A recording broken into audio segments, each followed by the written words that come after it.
What is up, guys? James Carter TV here for yet another video in my 32 teams in 32 days 2015 NFL season preview videos that I've been making for each and every team in the NFL over the past 16 days now. And we have about 16 more teams to go through, but we will get through them. And we're talking about the New York teams. So first, we're talking about the New York Giants, and then the next video will be about the New York Jets. Now, I scheduled this format, my team schedule, in a way where the first 15 teams I did, no one's going to really come at me. No one's going to really hate me. I'm going to be all goody-goody and nice with the teams. Now it's time to get down to the brass tacks.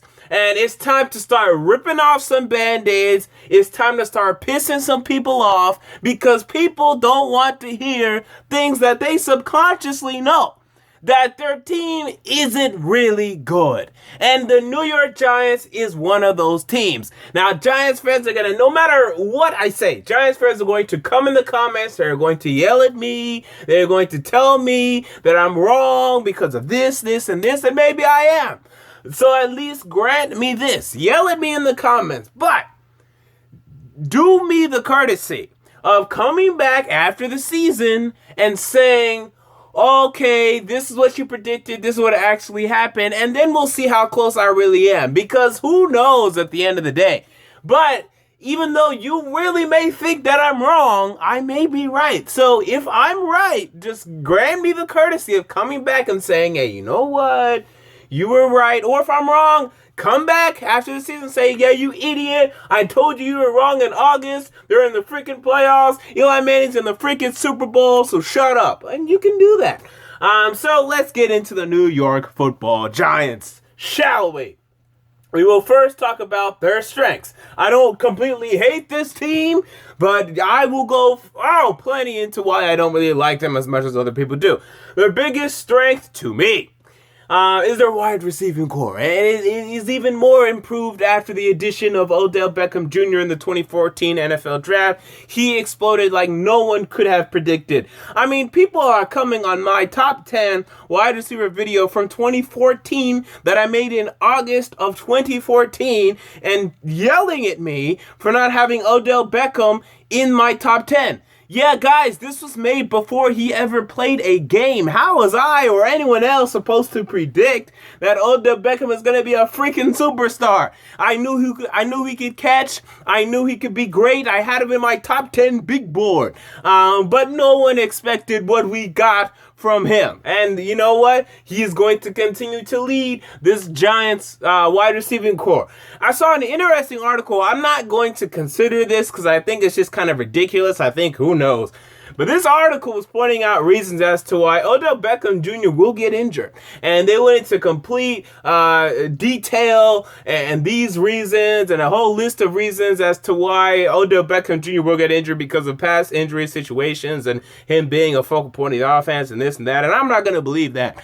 But it's something to look out for. If he ends up getting injured, I'm going to look back to the article. I'm going to say, hey, guy, you were right about this. But not only him, yeah, Victor Cruz, and how he did have an injury in 2014, missed a big chunk of the season. He should be back healthy. Will he be the same Victor Cruz? In fact, he's been going down from that same Victor Cruz ever since 2011. He hasn't been that 2011 Victor Cruz in a while, and we missed that Victor Cruz. 1,500-yard Victor Cruz, where is he? But he's still a 1,000-yard guy. He's still a guy that you need to look out for. And then they have Ruben Randall, who they would like to get more out of, but he's still a good wide receiver in his own right, and a lot of teams would like to have him. Behind them, there's nobody.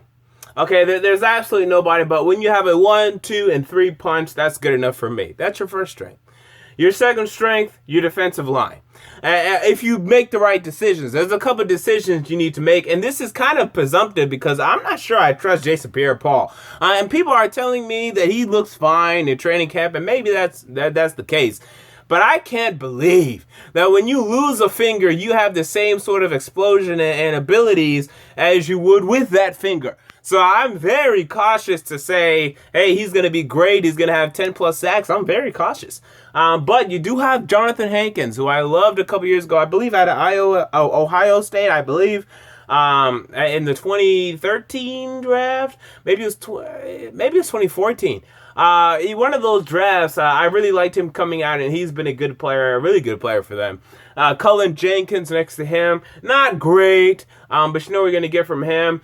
You signed George Selvey. Look, guys, he's not very good, and you know this. I mean, you face the Cowboys twice a year for the past 4 years he's been there. He's not good, okay? But you behind him, he should be starting. Maybe he will start. Robert Ayers is a guy that mainly had been in nickel packages for the Giants. He should be on the field. He should be starting above Selvey. Put Robert Ayers on the field because he's more of a consistent pass rusher than George Selvey at this point. All right, so that's something you guys need to consider.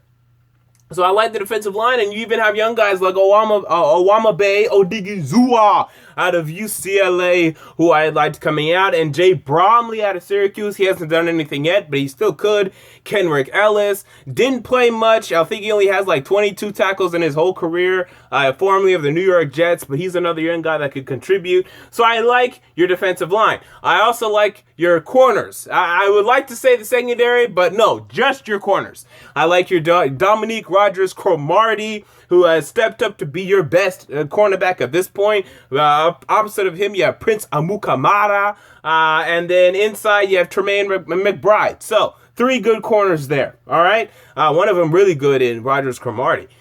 Now comes a strength that I mean, is this really a strength? I mean, I guess so. Eli Manning. But you don't know what you're going to get from Eli Manning. You don't know. I mean, come on, guys. We're just a couple years removed from when he led the league in interceptions. And you can tell me it was because they had this offensive coordinator, and he was an idiot, and he was a clown, and he was a fool.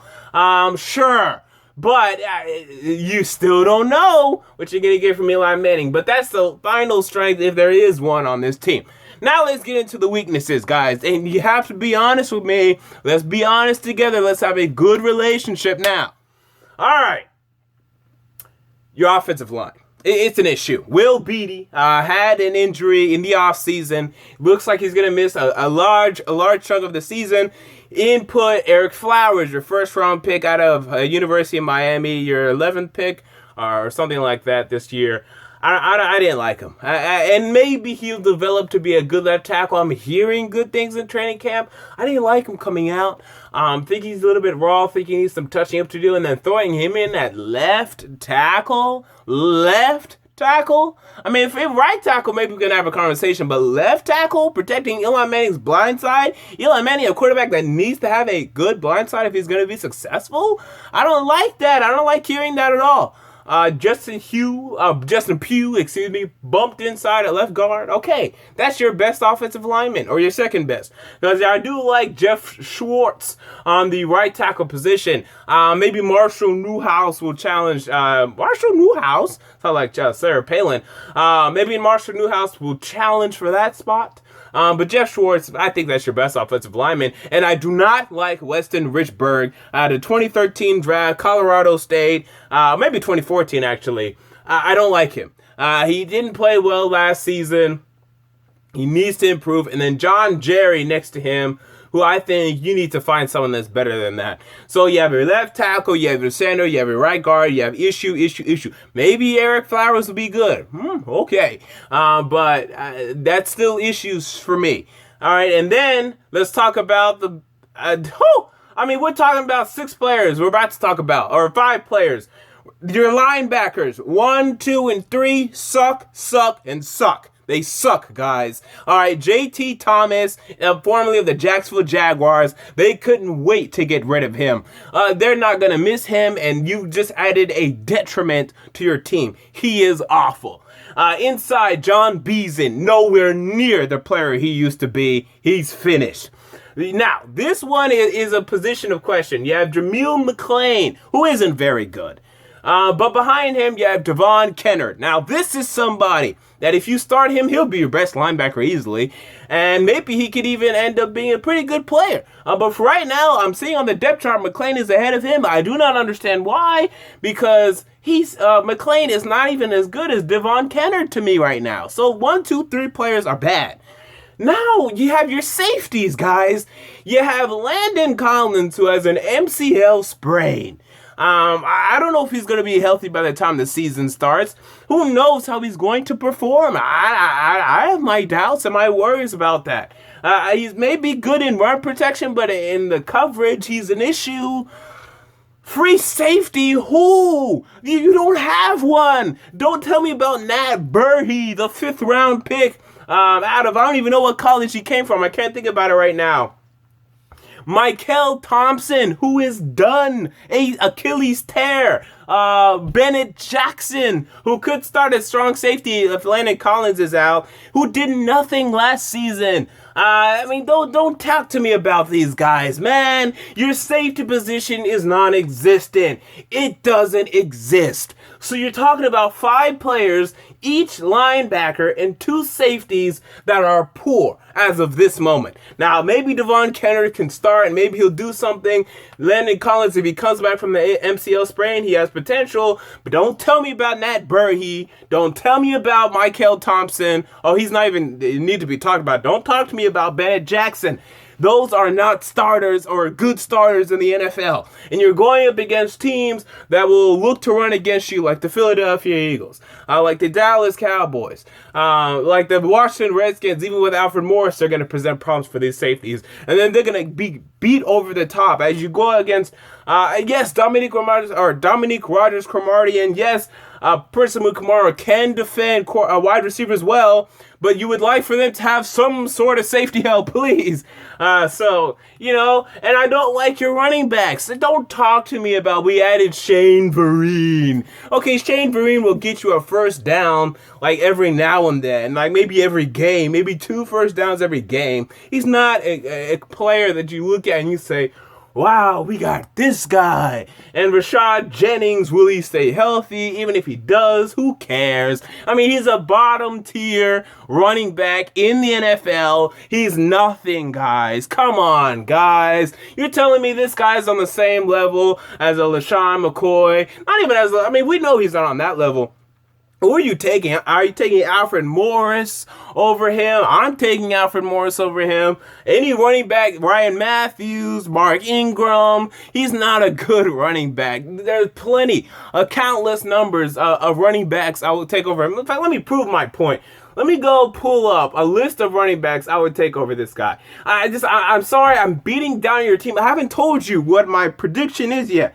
It's not as bad as it's sounding. Right now, it's sounding like it's going to be horrible, but it's not going to be that bad. I just need to prove my point here. All right, DeMarco Murray, Le'Veon Bell, LaShawn McCoy, Marshawn Lynch, Adrian Peterson, Justin Forsett, Arian Foster, Eddie Lacy, Jeremy Hill, Frank Gore, Lamar Miller, Alfred Morris, Matt Forte, Jamal Charles, Mark Ingram, Trey Mason, Jonathan Stewart, C.J. Anderson. Okay, I think that's where the list will stop. So I just named 20 guys. I just named 20 running backs that I'm taking over your guy. Yeah, that's all I have. 20 guys. Doug Martin. That's 21 guys. He's not a good running back in the NFL. Sorry. So, with all of that said, what am I predicting? Are they going to be the worst team in the league? No.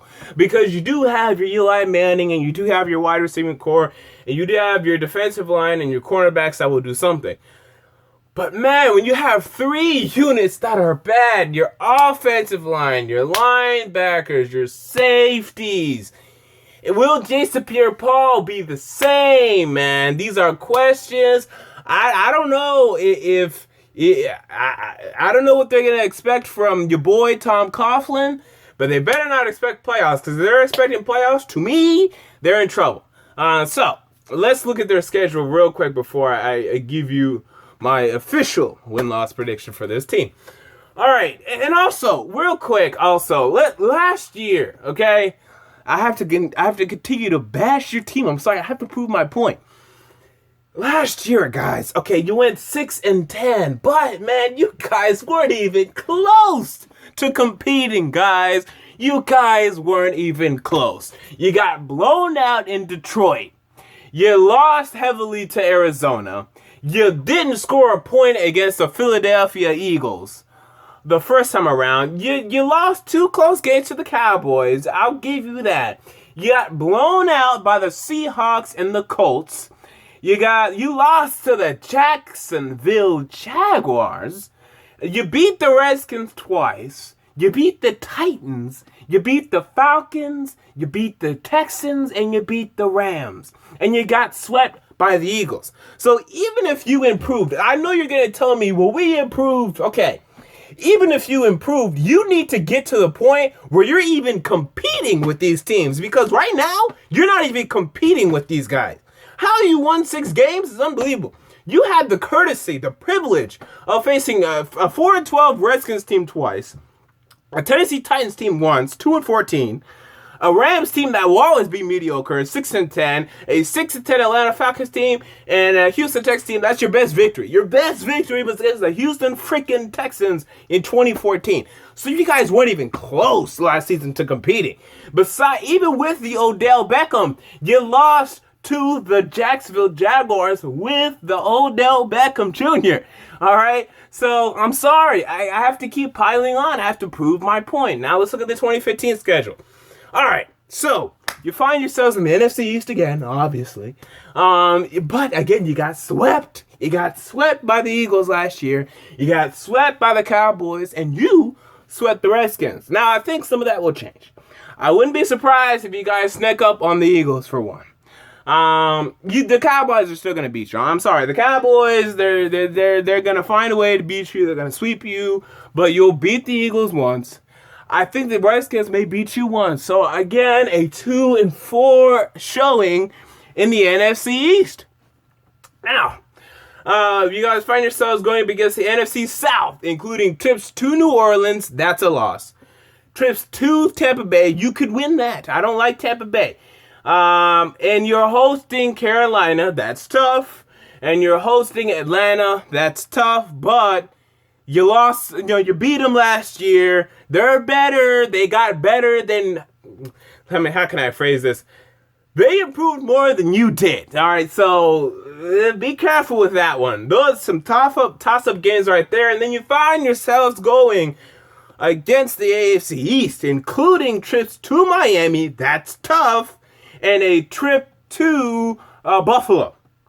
That might be tough. I don't know how Buffalo's going to do with their horrible quarterback situation.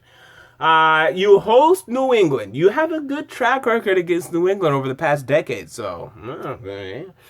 And you host the New York Jets. Okay, all right. So, although it's really not even a home game, so why am I even happy you're hosting? And then you face the 49ers and the Minnesota Vikings in Minnesota. And oh man, I'm sorry, guys.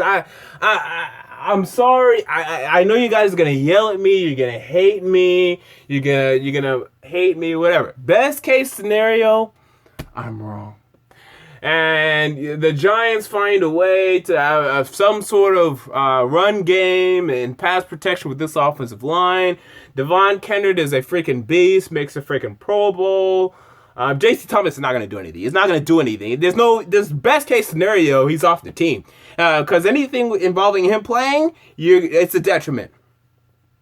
Your safeties, maybe Nat Burhey is a freaking sleeper. All right, and Landon Collins is the defensive rookie of the year.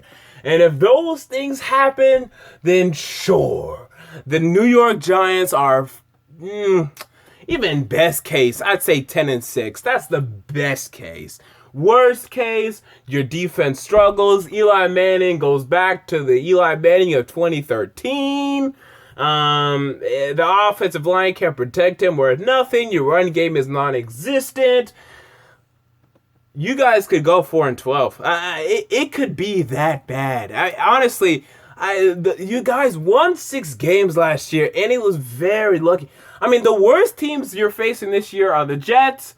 The Redskins are going to be pretty bad again. The Bucks. So I don't know about Buffalo. So there are some wins here, but man, I don't like it, man. I really do not like your team this season. But with all of that said, I am predicting you guys to go 7-9. Now, this is an improvement over last season. This is a 1-win improvement. And yet I will still get yelled at. I will still get victimized, and that's fine. Actually, you know what? No. No, 7-9. Yeah, okay, 7-9. That's my prediction. Look, the Atlanta Falcons with Matt Ryan and Julio Jones. Sounds familiar? Eli Manning and Odell Beckham. Doesn't that sound kind of familiar? Yeah, that sounds familiar.